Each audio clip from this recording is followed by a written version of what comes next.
What if I told you that the greatest fortresses in North America were built of wood and leather, not sturdy stone?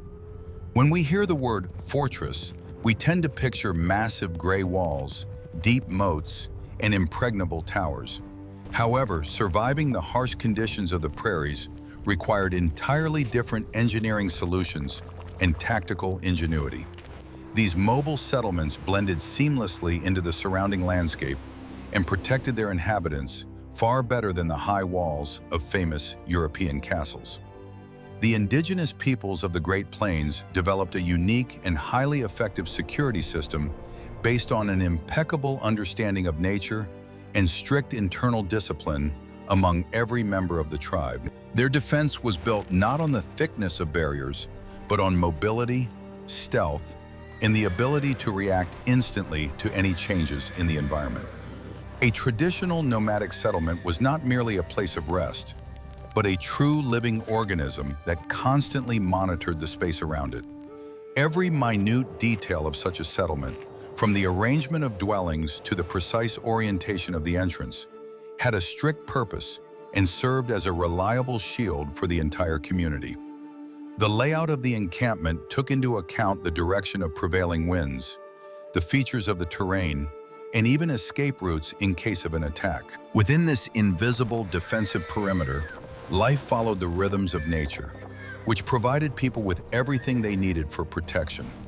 Families could dismantle their homes in a matter of minutes, transforming the fortified camp into an elusive unit capable of vanishing into the tall grass. The enemy often found only an empty space where, just moments before, the life of an entire people had pulsed. Such tactics made the tribes virtually invulnerable to the classical methods of warfare adopted in Europe.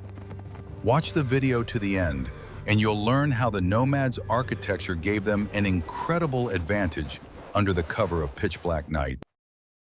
The hidden truth that everyone keeps quiet about is that Lakota settlements were designed as complex acoustic systems. The location of each tipi was calculated based on prevailing winds and the characteristics of sound propagation in open spaces.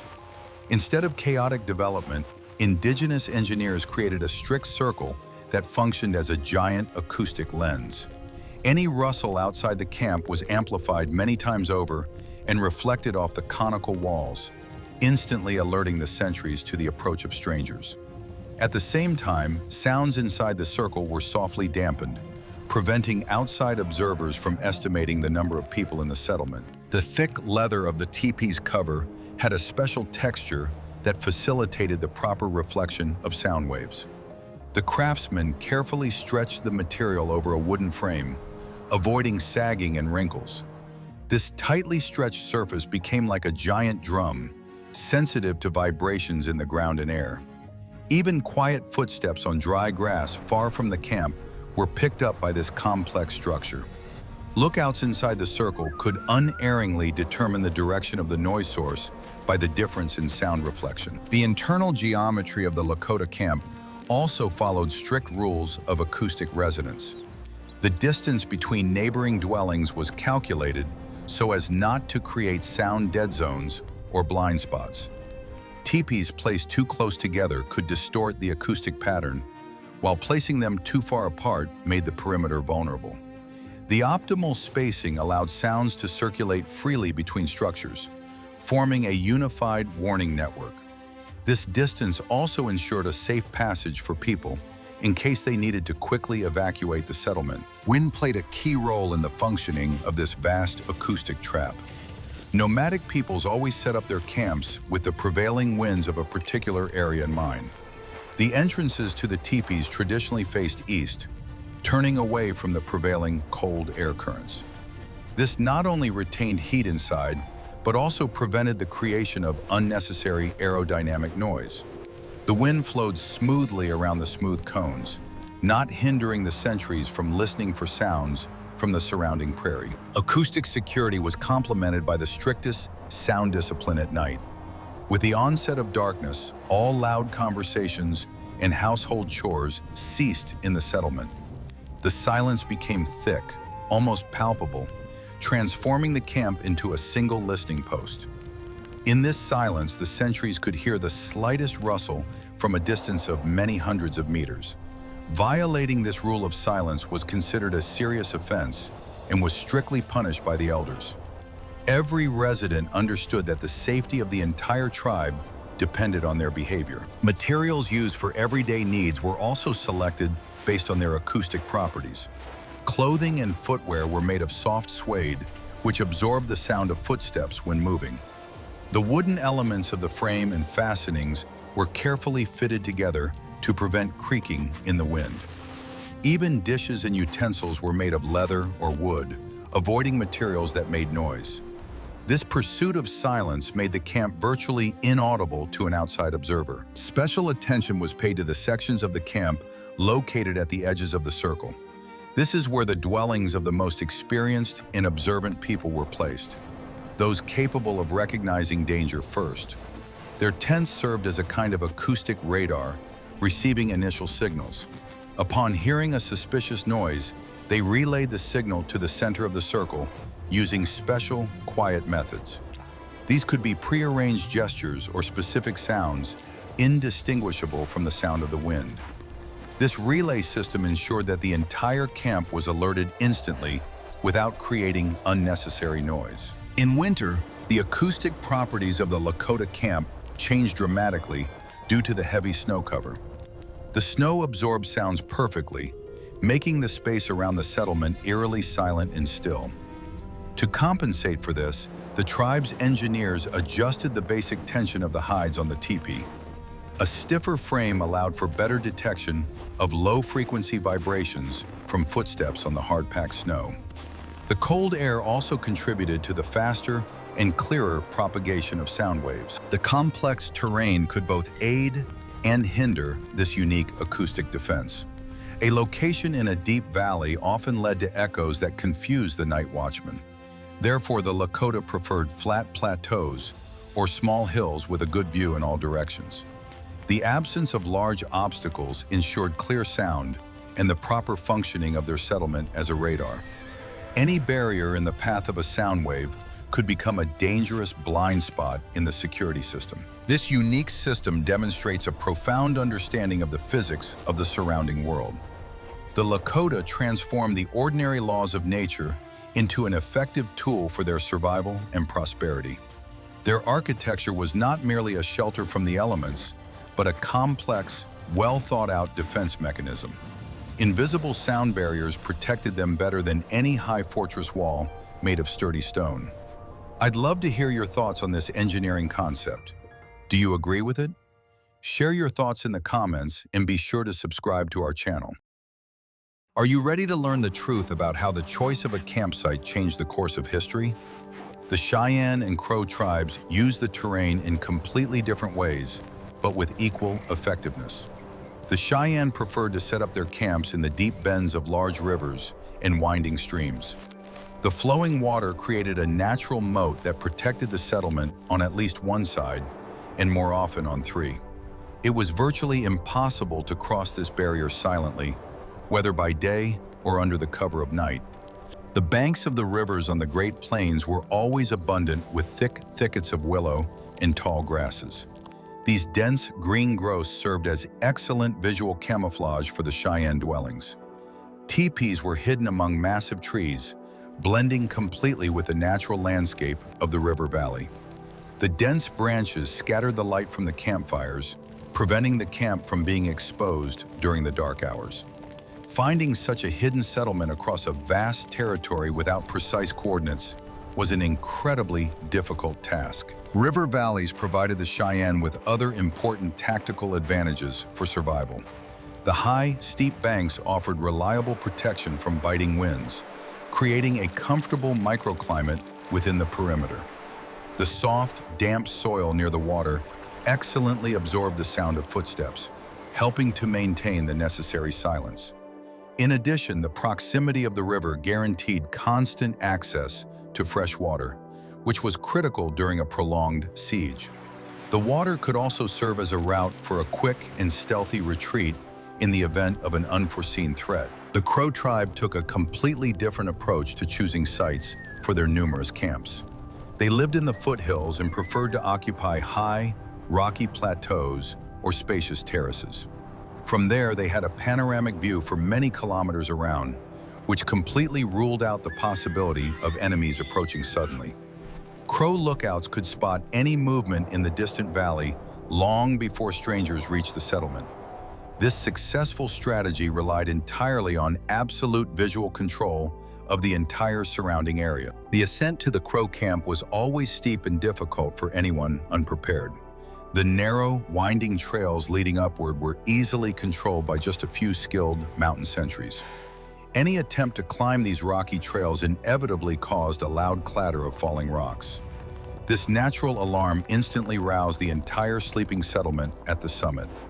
Thus, the Rocky Mountain itself became an impregnable wall, reliably protecting everyone. The rocky terrain on the highlands provided the Crow with another important layer of passive protection.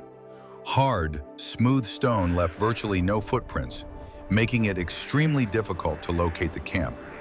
Even a very large group of people could move across the plateau without leaving clear footprints on the ground.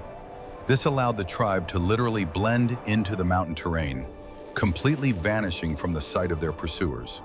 The absence of tracks was the best way to keep their exact location a closely guarded secret. The differences in the tactics of the Cheyenne and the Crow were dictated exclusively by the geography of their ancestral lands.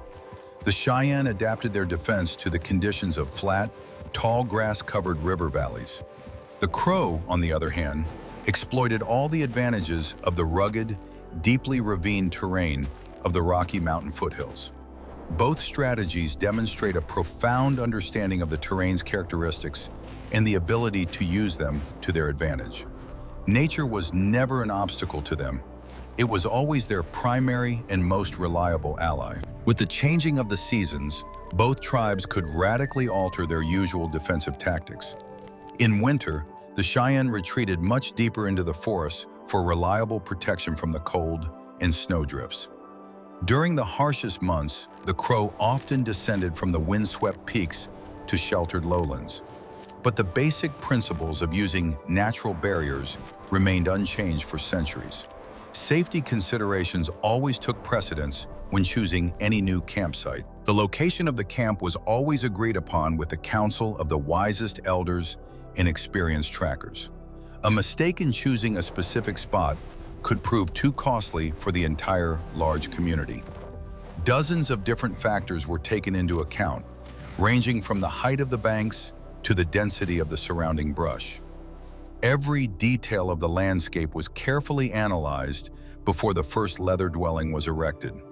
It was a rigorous analytical approach, disguised as the centuries-old cultural traditions of nomads. By skillfully utilizing the natural features of the land, the settlements of indigenous peoples became virtually impregnable. Rivers, towering mountains, and dense forests served them faithfully, acting as natural fortifications. But the rugged terrain was only the first line of defense in these skilled people's multi-layered protection system. This effective survival strategy was passed down by word of mouth over many generations. What incredible visual secrets do you think the structures themselves concealed when night fell on the camp in the next chapter?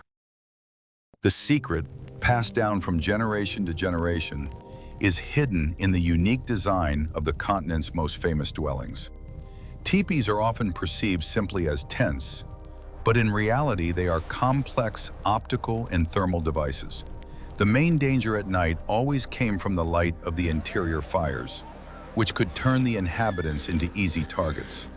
The ideal solution to this serious problem was a clever system of double walls known as the inner protective canopy. This layer of thick leather was securely fastened to the inside of the frame, creating a completely insulated air gap. The inner canopy completely blocked the bright light from the hearth, preventing it from penetrating the outer covering. From the outside, the dwelling appeared completely dark, even if a very strong, warming fire was burning inside. Thanks to this useful feature, the silhouettes of people never cast shadows on the teepee's outer walls. Outside observers could not determine either the number of people inside or their exact spatial arrangement. This ingenious optical trick made the night camp virtually invisible against the backdrop of the dark, endless prairie. The thermal efficiency of this double-layered structure also played a huge role in ensuring overall safety. The air gap between the two thick layers of hide worked perfectly as a reliable natural insulator. Warm air from the central fire rose upward, creating a very comfortable temperature inside the living space. The cold wind outside pressed tightly against the outer covering, but did not penetrate the living space at all.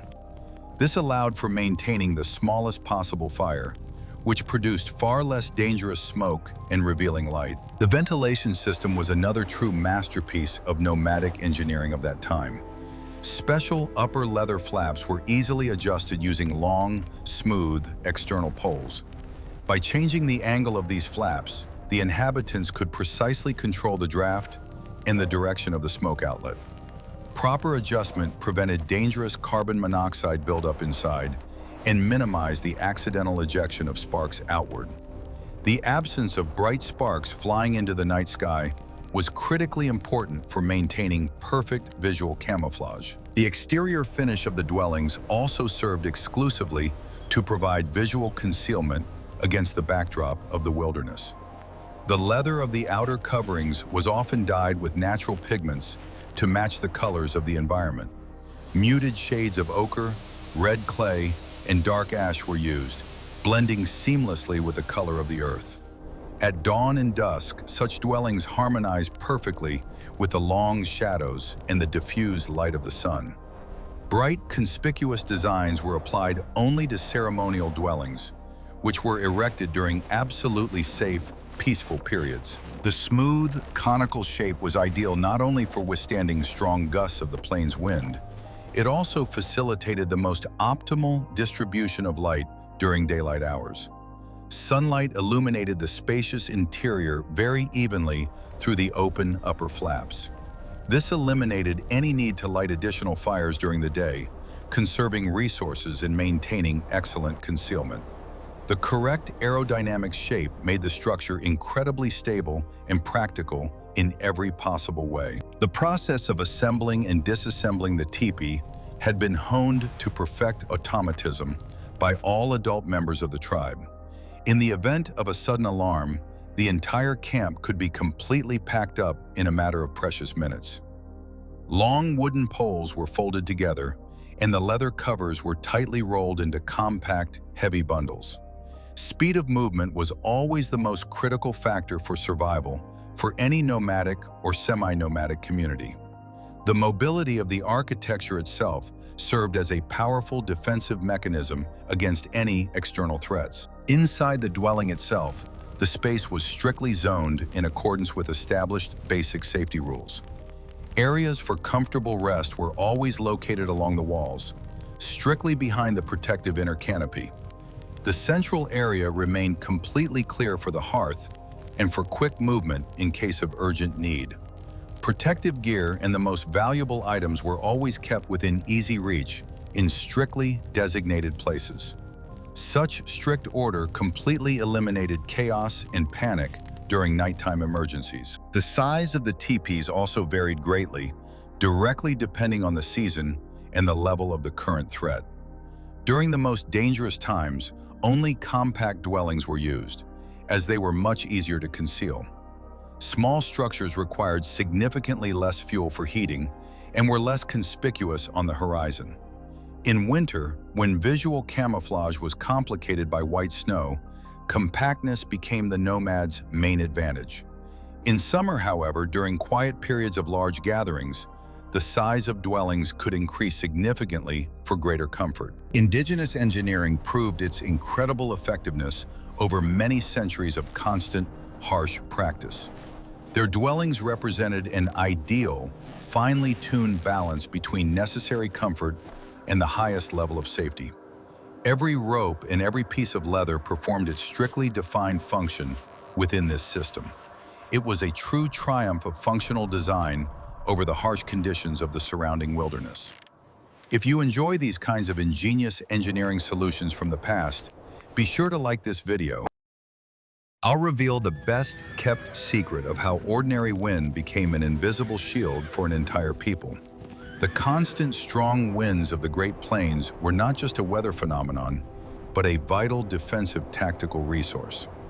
Nomadic peoples learned to masterfully use powerful air currents to create a unique safety buffer around their settlements. The camp's location was always chosen so that the airflow would blow from the camp toward the most likely threat. In this way, the wind became a natural barrier, functioning without the slightest human intervention. Any extraneous sound from the settlement itself was carried far away into the empty prairie by the wind, without revealing the exact location. At the same time, all suspicious sounds from outside were carried by the air currents directly to the alert sentries. Moving against a strong wind presented enormous difficulties and constant risk for any outsiders. Strong gusts blew away their own tracks, but at the same time greatly slowed their pace and demanded immense physical effort.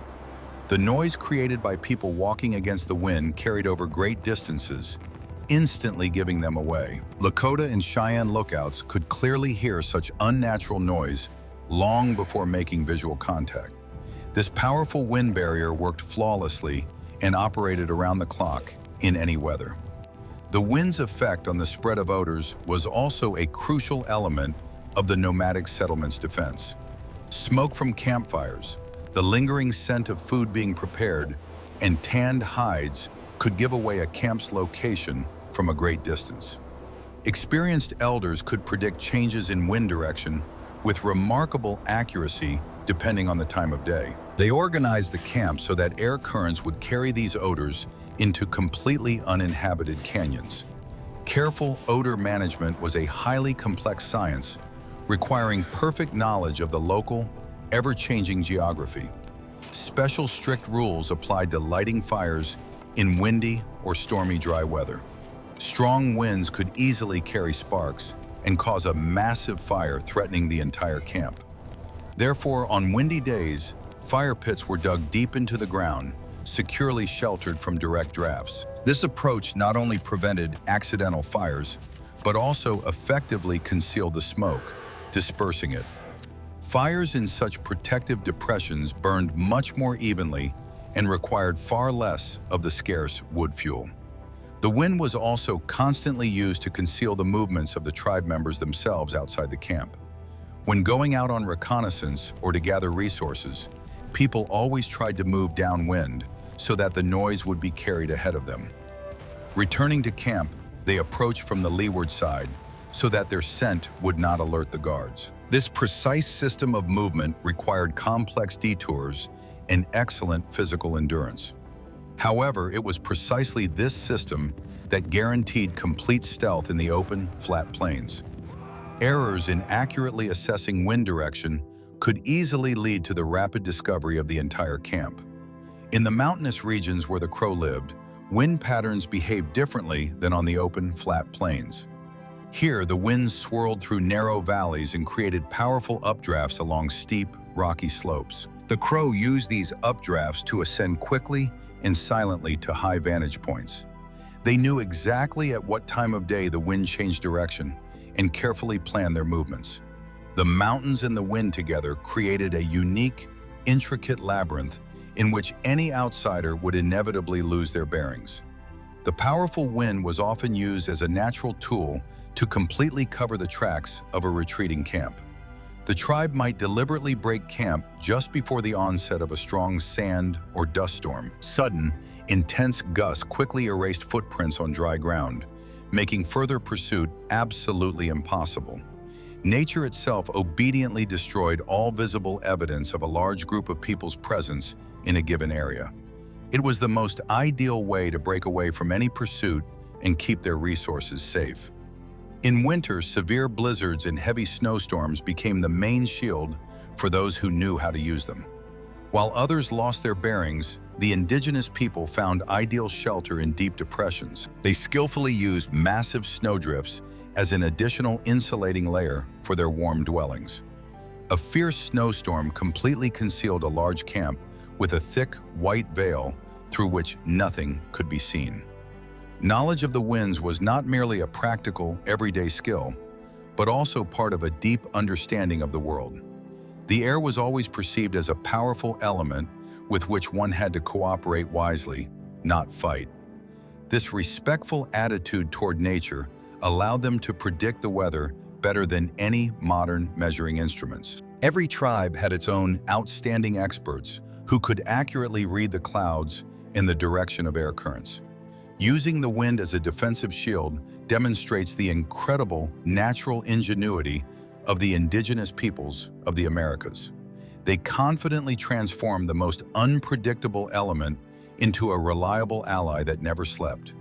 This invisible wall of air protected their settlements far more effectively than any complex artificial barriers. Would you like to learn in the next chapter how they organized the internal layout of the camp for maximum security? The layout of the camp's interior was based entirely on the concept of a strict geometric circle. This ancient form was neither accidental nor merely a beautiful aesthetic tradition of proud nomadic tribes. The dense circular arrangement constituted an ideal defensive formation for the completely open terrain of the Great Plains. It completely deprived any approaching enemy unit of the ability to strike from the flank or unexpectedly enter the rear. The closed, even perimeter meant that vigilant defenders always met any threat face to face. Traditionally, the main entrance to this giant circle of tipis was always oriented strictly eastward. This thoughtful design allowed the inhabitants to greet the sun's rays, but it also had a very deep tactical purpose. A single narrow gap in the dense ring of tipis created the only controlled passage into the large settlement. It was much easier for night watchmen to guard a single narrow bottleneck than to patrol scattered structures. Anyone attempting to enter the camp by another route would inevitably run into a solid wall of leather dwellings. The central part of the vast circle was always considered the safest place in the entire nomadic settlement. It was here that the large council tent was carefully erected, where the most important decisions for the entire tribe were made. The main supplies of valuable food and important resources were neatly concentrated around this central square. This layout ensured that, in the event of a breach of the outer perimeter, the most important structures would remain protected. Reaching this protected center unnoticed was an absolutely impossible task for any outsider. The outer ring of the settlement was methodically formed from the dwellings of the most experienced, strong, and resilient people. They served as a reliable human shield, the first to absorb any external attack. These respected individuals possessed the best skills for recognizing danger and lightning-fast physical reactions to any stimuli. Their large dwellings were situated slightly closer together, forming a solid, monolithic barrier against intrusion. Life on this outer perimeter demanded constant, round-the-clock vigilance and readiness for immediate action. The distance between dwellings within the ring was strictly regulated by ancient internal safety rules. This precise distance was calculated to prevent the rapid and destructive spread of fire. Bright flames could not easily jump from one leather cover to another due to the sufficient air gap. At the same time, this narrow interval made it completely impossible for an intruder to slip between the tightly packed structures. The strict visual order of the settlement was maintained by the elders with unyielding precision at every new encampment. The geometry of a perfect circle completely eliminated dangerous blind spots for the constant internal patrols. A sentry, slowly circling the camp along the inner perimeter, could easily take in a vast sector with a single glance. No protruding sharp corners or haphazardly scattered structures obstructed the view or created opportunities for ambush. This ideal visibility allowed a minimal number of people to very effectively control the vast interior territory. Overall security was ensured not by a massive number of guards, but by the skillful application of simple geometric principles. During the most tense periods of heightened danger, the camp's structure could become significantly and rapidly more complex. Instead of a single, simple circle, the nomads formed several concentric rings from their portable dwellings. Such a multi-layered, deep defense transformed the settlement into a veritable tangled labyrinth, insurmountable for enemies. After breaking through the first ring, the attackers found themselves tightly squeezed between two rows of sturdy leather walls. This exhausting tactic severely confused the enemy and gave the defenders precious time to organize a counterattack. The space between the huts was densely entangled with a complex network of sturdy fastening ropes and wooden pegs. In the darkness of night, these inconspicuous, low obstacles became a serious threat to a fast-moving person.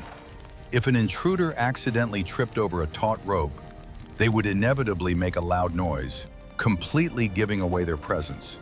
The very design of the dwellings created an excellent passive system of physical barriers along the entire long perimeter.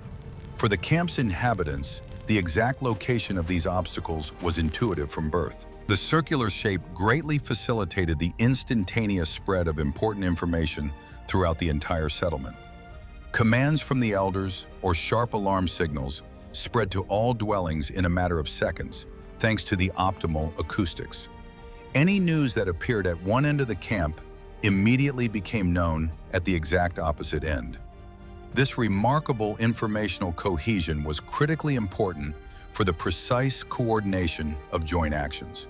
The unified, steady rhythm of life throughout the entire circle made the tribe a single, highly coordinated, and strong entity. The symbolic meaning of the ancient circle was very closely intertwined with its practical, defensive functions. It has always embodied enduring unity, equality, and the cyclical nature of the vast surrounding world. But first and foremost, this orderly geometric arrangement served as an ideal, impregnable fortress on the boundless plains. It clearly demonstrates that the most reliable defense is built on a strict, flawless organization of space. The circular layout became the absolute standard of the highest security for all nomadic peoples of the continent. This is what happens behind closed doors when deep, pitch-black night descends upon the Great Plains. With the setting of the sun, life in the camp was completely subject to entirely different, incredibly strict laws of survival. The first and most important rule was the strictest light discipline for absolutely all dwellings, without exception. Large, bright bonfires were extinguished, and smoldering embers were carefully covered with ash to retain heat without giving off light. The camp was instantly plunged into thick darkness, becoming completely invisible even from a very short distance. Any movement across the camp's vast territory at night was strictly limited and carefully monitored. Residents were forbidden from leaving their tipis unless absolutely necessary, so as not to make unnecessary noise. Those who did need to traverse the inner circle moved with a special, very cautious gliding step. This walking technique allowed them to feel the ground with the soft soles of their feet, completely avoiding dry, crunchy branches. Perfect silence ensured that the sentries on duty would be able to hear the footsteps of an external threat in time. Patrolling the vast territory around the settlement was carried out according to a carefully thought out and calibrated schedule. The most experienced trackers ventured far beyond the perimeter, forming the outermost ring of the earliest warning system. They took up perfectly concealed positions in tall grass or among rocks, blending completely with the terrain. These sturdy men were capable of lying completely motionless for hours on end, listening intently to the sounds of the prairie. Their task was not to attack, but to warn the camp completely unnoticed of the approach of any strangers. Communication between these distant night watchmen and the camp itself was maintained through very unique methods. They used sounds that were entirely natural to the wild night environment of that specific region. The quiet rustling of grass, or the soft tapping of stone against stone, conveyed information about the direction of movement of hostile intruders. This complex auditory code was understood only by members of the tribe and was constantly changed to ensure secrecy. No outsider could correctly decipher these quiet signals in the pitch-black darkness.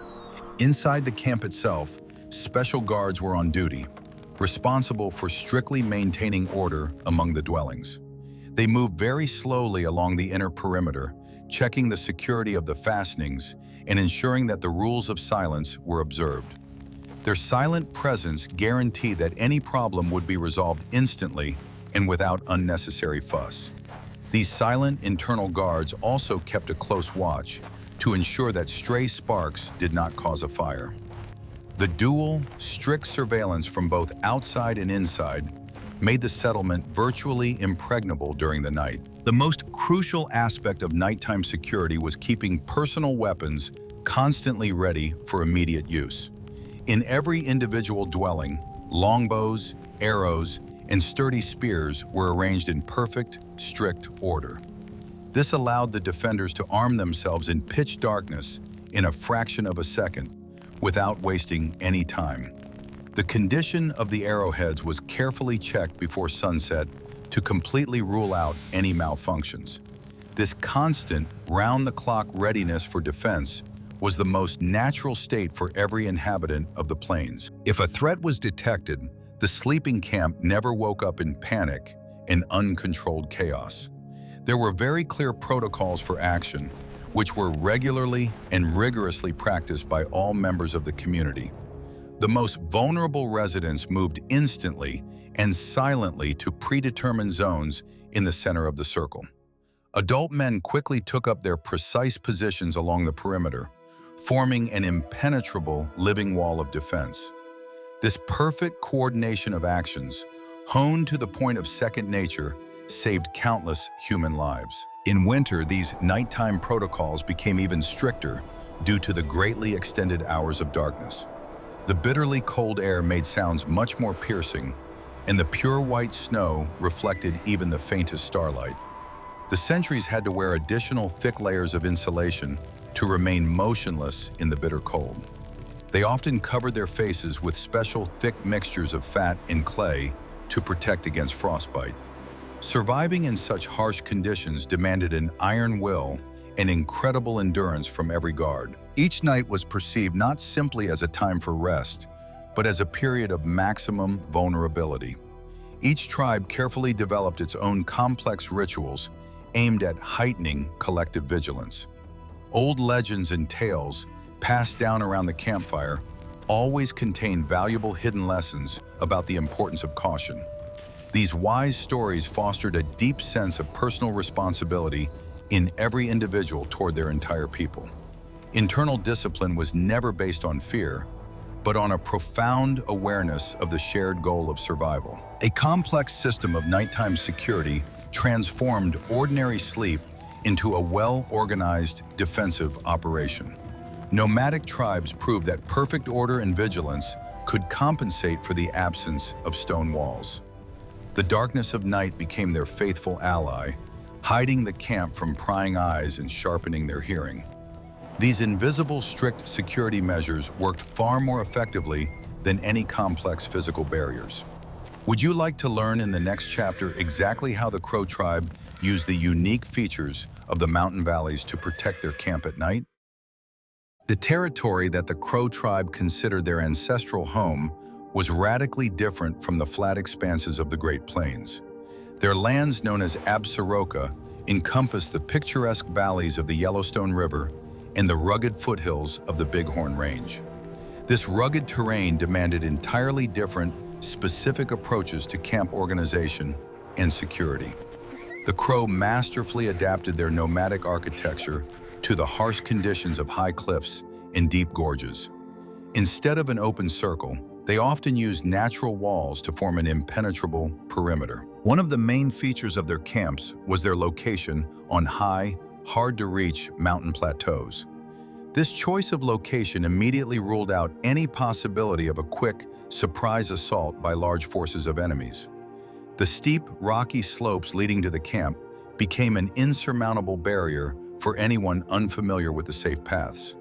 The ascent required immense effort and time, giving the defenders a massive tactical advantage over the attackers. The camp became a veritable citadel, soaring high above the rest of the world and controlling all approaches. The mountain gorges served as excellent wind tunnels, which the Crow utilized with remarkable ingenuity. They positioned their tipis so that rocky outcrops would shield them from the strongest gusts of wind. At the same time, gentle breezes in the valley effectively blew all the smoke from the fires away, preventing it from accumulating. Thanks to this, the air in the camp always remained clean, and the campsite's location was not given away by a thick column of smoke. Such control of air currents was vital in the confined space of deep mountain canyons. Building materials in the mountains also had their own specific characteristics, distinct from those of the plains. Long, straight poles for the teepee frame were sourced from the dense coniferous forests growing on the mountain slopes. This wood was exceptionally strong and flexible, allowing it to withstand massive snow loads in winter. Leather coverings were additionally reinforced at points of greatest friction against the frame to withstand strong winds. The Crow Mountain teepee was a true masterpiece of stability in the most extreme climatic conditions. Particular attention was paid to controlling the narrow mountain passes leading to the main camp. These trails were the only routes by which one could approach the settlement at close range. The Crow set up hidden observation posts there, manned by the tribe's sharpest-eyed and most experienced trackers. If danger was detected, they could easily trigger a rock slide by simply dropping pre-positioned rocks onto the trail. This simple yet incredibly effective measure could instantly halt the advance of even a very large group. The warning system in the mountains relied heavily on the unique acoustic properties of the deep, rocky gorges. The sound of an echo could travel for many kilometers, alerting all tribesmen to an impending large-scale threat. Lookouts used special rhythmic strikes on hollow tree trunks, which echoed off the rocks. This natural telegraph worked flawlessly, transmitting important signals faster than even the swiftest runner could travel. The use of mountain echoes was yet another example of the perfect harmony between humans and their environment. During periods of severe winter cold, the Crow's mountain camps demonstrated their incredible energy efficiency. The rocks, heated by the sparse winter sun during the day, slowly released their heat throughout the long, frosty night. Dwellings were built right up against these stone heat reservoirs, which helped maintain a comfortable temperature inside. This significantly reduced the need to constantly gather large amounts of firewood in the snow-covered forest.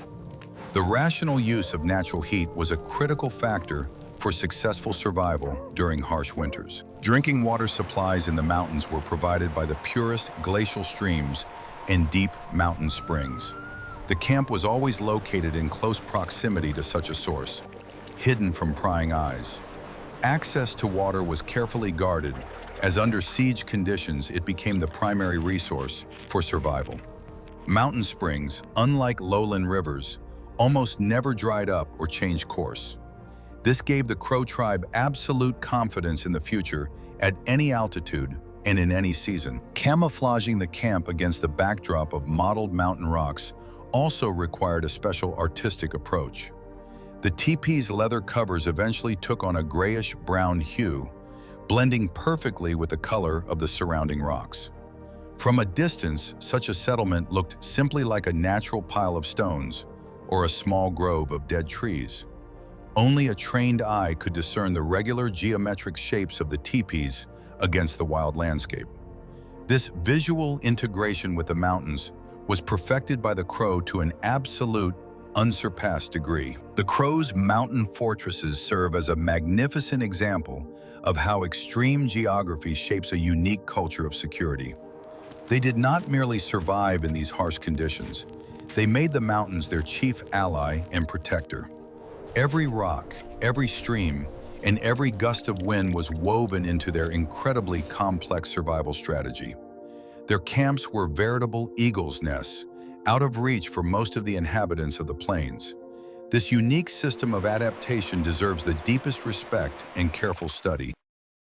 The Cheyenne, unlike the Crow, were the true masters of the flat expanses and endless river valleys. Their security strategy differed radically from that of the mountain dwellers and relied entirely on the use of waterways. The Powder, Tong, and other waterways of the plains became natural lines of impenetrable defense for them. They never set up their camps on open high ground, preferring to hide in the lowlands near the water itself. This tactic made their settlements virtually invisible to those moving across the high, dry plateaus. The main advantage of the river valleys was the abundance of poplars and dense thickets growing along the winding banks. These dense thickets formed veritable green labyrinths through which it was very difficult to pass unnoticed. The Cheyenne skillfully built their dwellings right into this natural forest, without disrupting its natural structure. The trees protected the tipis from the scorching summer sun and broke the strong gusts of the autumn wind. Within these thickets, the camp became completely hidden from any prying eyes, even from a short distance. The water current itself served as an extremely effective early warning system for potential approaching danger. The river carried sounds over considerable distances thanks to its smooth, dense surface. A splash of water or the crunch of pebbles on the opposite bank was instantly picked up by the keen ears of the night watchman. In addition, any debris or churned up silt floating downstream could indicate the presence of people further upstream. The water became a unique channel of information that the Cheyenne could read better than any open book. In winter, frozen rivers turned into perfectly smooth and fast thoroughfares for the rapid relocation of the camp. The ice allowed heavy loads to be transported silently and very quickly on special sleds made of smooth branches. In the event of sudden danger, the tribe could break camp and vanish, moving along the icy riverbed. The gentle slopes of the banks made it easy to get onto and off the ice at any convenient and secluded spot. This remarkable winter mobility gave the Cheyenne a tremendous advantage over less mobile communities. Special safety precautions were taken when a large group of people crossed river fords. To avoid leaving deep, distinct footprints on the muddy bottom, the Cheyenne used crossings over firm, rocky shoals. If such shoals were not available, they carefully smoothed the sand behind them using special bundles of long branches. The exit point from the water was always chosen on solid ground or rocks to conceal the direction of their further movement. The art of stealthily crossing water obstacles had been perfected to a true, high art within this tribe. The Cheyenne often hid caches of food and valuables in deep ravines washed out by spring rains. These natural depressions perfectly concealed the supplies from prying eyes and kept them cool during the hot months. The earthen walls of the ravines prevented odors from spreading across the prairie, protecting the caches from discovery. Finding such hiding places without precise knowledge of landmarks was an absolutely impossible task for any outsider. Preserving supplies was no less important than protecting the people themselves in the harsh conditions of nomadic life. During prolonged heavy rains, river valleys could pose a serious threat due to sudden, severe flooding. Therefore, the elders always closely monitored water levels and signs of impending, prolonged rainfall. Camps were set up on high terraces that never flooded, even during the most severe floods. This required a deep understanding of the region's hydrology and years of experience observing the capricious forces of nature. The ability to anticipate the river's behavior was essential for living safely on its green banks. The thick fogs that often rose over the water in the mornings served as an excellent visual screen for the Cheyenne. Within this dense, white veil, they could move safely without fear of being spotted from afar. The fog absorbed not only light but also sound, making the vast camp resemble a veritable army of ghosts. They skillfully used these hours of poor visibility to carry out their most secret and important maneuvers. Natural optical illusions became a powerful tool in their complex arsenal for survival on the plains. The organization of defenses in the river valley was always based on the skillful use of the riverbed's sharp bends. The camp was often situated on a peninsula formed by a sharp bend in the river, which protected it on three sides. The only land approach was blocked by reinforced patrols and a complex system of hidden obstacles in the grass. Such a position allowed them to defend themselves successfully, even when the attacking side had a significant numerical advantage. The river served as their most reliable and loyal guardian, one that never closed its cold eyes. The Cheyenne's river labyrinths demonstrate a completely different, yet no less effective, approach to ensuring security. They did not seek protection on high, inaccessible cliffs, but masterfully blended into the shifting landscape of the great rivers. Their camps were hidden in the shade of trees and protected by the powerful current of icy, swift water. It was a unique symbiosis between man and river that allowed this tribe to thrive on the Great Plains.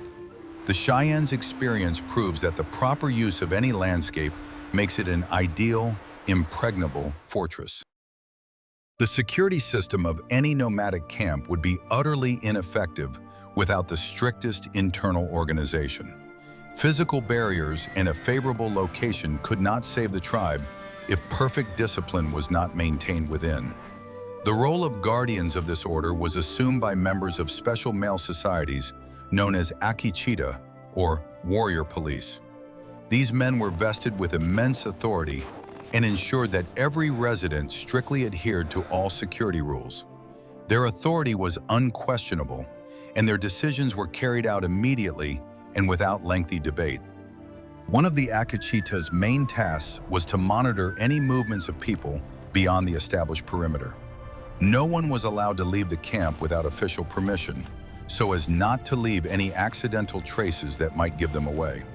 Leaving the camp without permission could jeopardize the secrecy of the entire vast tribe and was severely punished. This strict measure prevented the chaotic trampling of the grass around the settlement, keeping it invisible to an outside observer. Discipline in this matter was absolutely unyielding, regardless of the offender's status or age. Control over the lighting of fires was also under the jurisdiction of these strict and very vigilant law enforcement officers. They personally inspected every hearth at dusk to ensure there were no bright flames. If anyone violated the rule of light camouflage, the akichita had every right to immediately extinguish that fire. In extreme cases, they could even destroy the offender's tipi to teach a harsh lesson to everyone else. The safety of the entire community was always placed immeasurably above the personal comfort of any individual. Maintaining silence at night was another critically important duty of these selfless people. They silently patrolled the space between dwellings, putting a stop to any loud conversations or noisy chores. Their presence reassured the residents, instilling confidence that the camp was under reliable and strong protection. The akichita themselves communicated with one another exclusively through special signals, so as not to disturb the overall acoustic environment. Their work required maximum concentration and the ability to stay awake throughout the long, cold nights. When moving to a new campsite, the akichita organized the entire vast column into a strict formation. They marched at the front and rear, preventing people from spreading out across the prairie or falling behind the main group. This prevented the creation of numerous scattered tracks that could easily reveal their direction of travel. The tribe moved in a single, tight formation, which greatly facilitated defense in the event of a sudden encounter along the way. Order on the march was just as important as order during rest in a fortified camp. In addition to their security duties, these people also ensured the fair distribution of resources within the larger community. In times of famine, they controlled food supplies, preventing panic and guaranteeing the survival of the weakest. The tribe's unity was the key to its safety, and the akichita did everything possible to maintain this unity. They nipped any internal conflicts in the bud so as not to weaken the tribe's overall defensive capabilities. Social stability was considered an integral part of the overall strategy for countering any external threats. Becoming a member of the akichita society was considered a great honor, but it required passing grueling physical trials. Candidates had to prove their incredible endurance, courage, and absolute devotion to the interests of the entire people. They trained their ability to go without sleep for several days in a row and maintain a clear mind in the most critical situations. This elite group represented the quintessence of all the military and organizational experience of the nomadic tribes of the plains. Their service was not a privilege, but hard, exhausting labor for the benefit of all their fellow tribesmen. Interestingly, the composition of these societies changed regularly to prevent the concentration of power in a single group. Different groups took turns assuming the duties of the guards, ensuring a constant influx of fresh personnel. This rotation also helps spread unique knowledge about security among all adult men of the tribe. Everyone had to be able to defend their people and understand the full importance of strict discipline and order. Training in these skills began at the earliest age through the strict guidance of the elders. Without this ironclad internal discipline, any ingenious decisions regarding terrain selection or tipi construction would have been meaningless. The Akichita were the invisible glue that bound all elements of security into a single, monolithic system. Their relentless oversight ensured that the rules of survival were followed by every single member of the nomadic community, without exception. This strict organization allowed huge groups of people to exist safely in conditions of constant and unpredictable danger. The tribe's inner strength had always been its most important and most reliable defensive weapon. With the onset of the harsh winter months, the survival and security strategies of nomadic peoples underwent radical, fundamental changes. The vast summer camps, consisting of hundreds of yurts, broke up into many small, independent kinship groups. This seasonal decentralization was dictated not only by a shortage of resources, but also by critical, tactical security considerations. Dividing the tribe ensured that, in the event of a sudden disaster, the entire large group would not perish at once. It was much easier for small groups to find shelter and feed themselves in deep, cold snow. Winter camps were always chosen in the most sheltered, hard-to-reach places, hidden from the biting, icy winds. Deep, wooded canyons or dense river floodplains became the ideal home for the long, frosty months. The dense tree canopies held back heavy snowfalls, and the trunks provided excellent protection from hurricane-force gusts. In such sheltered lowlands, the temperature was always a few degrees higher than on the open, windswept plateau.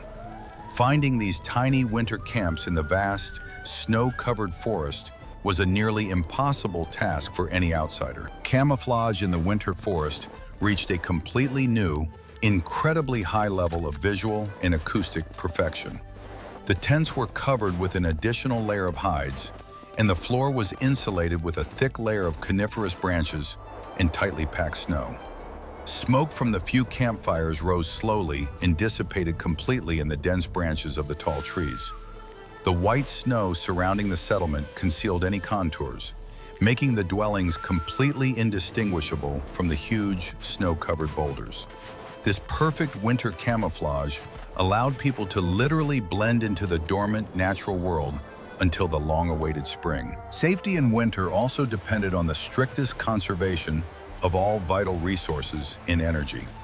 Limited movement through deep snow reduced the risk of accidental discovery and prevented rapid exhaustion. People moved only along pre-laid hidden trails, which were swept away by the wind in a matter of minutes. Every step in the winter forest was carefully calculated so as not to leave clear, deep tracks on the pristine snow. The ability to remain completely motionless for long days became the primary and most valuable survival skill. Despite their isolation, small groups maintained constant contact with one another through special messengers. These hardy people traveled on special snowshoes, covering vast distances across the frozen, lifeless prairie. They relayed information about weather conditions and the movements of neighboring groups, ensuring the security of the entire scattered tribe. Their routes always followed the solid ice of rivers or rocky ridges where no footprints remained. The work of these messengers was incredibly difficult, but critically important for overall coordination and control. Winter strategies proved that nomadic peoples possessed remarkable flexibility of thought and the ability to adapt. They did not try to fight the harsh natural environment, but rather adjusted their way of life to its rhythms. Breaking up the vast camp into smaller units was the wisest decision in the face of the merciless winter cold. This tactic of dispersal made them vulnerable to the intense cold, but completely invulnerable to any human threat. Wind, snow, and ice became their most loyal allies and their most reliable, impenetrable defenders. The design of the winter teepee also underwent changes to maximize the conservation of scarce and precious heat. The inner canopy was made denser, and the entrance was covered with a thick, heavy hide with the fur facing inward. The fire in the hearth was kept burning around the clock, but it was merely a faint smoldering of thick, dry logs. This heating method required a minimal amount of firewood and provided steady, safe warmth without thick smoke. Life in such a confined space demanded incredible patience and immense mutual respect among all the inhabitants. With the arrival of spring, these small groups would once again begin to slowly converge into vast, bustling camps on the plains. This cyclical process of gathering and dispersing was the foundation of the entire existence of North America's nomadic cultures. It ensured a perfect balance between safety, socialization, and the rational use of the region's scarce natural resources. Understanding these deep seasonal rhythms was the key to thriving in one of the harshest territories. Every winter was a grueling test that these resilient peoples successfully passed for many centuries. We have examined in detail the incredibly complex and multifaceted security system of the nomadic peoples of North America. Their vast experience in survival is a vivid example of how deep knowledge of nature can replace the most sophisticated technologies. From the acoustic geometry of tipis to strict social discipline, every detail of their lives was dedicated to collective protection. They did not build stone fortresses because the vast world around them was their reliable, impregnable home. Suggest topics for future videos you'd like to see in the comments, and don't forget to subscribe to the channel.